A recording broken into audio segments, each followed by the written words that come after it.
Hi, JP Elton with Vail Summit Orthopedics and Neurosurgery, talking with you today about ankle sprains and breaks, something that we're going to see a lot of when the snow starts flying here in Vail.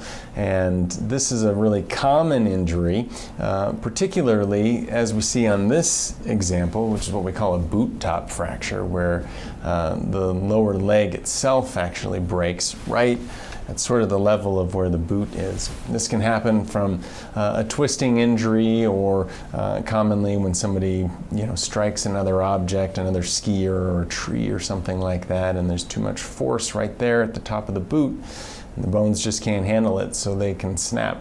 This is something that in almost a uniform number of cases where we're going to be fixing this with surgery.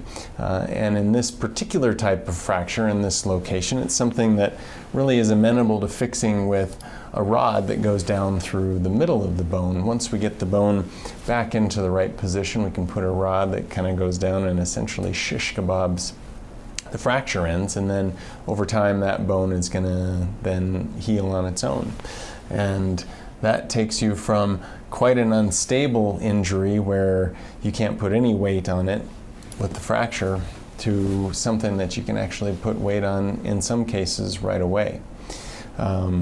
Other fractures that we see could be a little bit lower down in the ankle, maybe even to the ankle joint, and those are something that we also need to fix quite frequently, especially if there's any shift at all or damage to the joint itself. Those will more likely than not be fixed with some little plates and screws that go in there.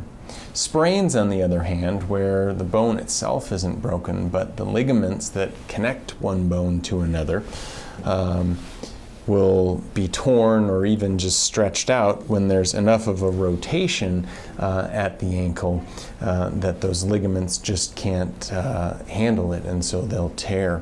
That can happen even in a snowboard or even a rigid ski boot. And that's something that most of the time we can manage just with physical therapy, maybe a little bit of bracing and some exercise at home, but generally those will heal well on their own.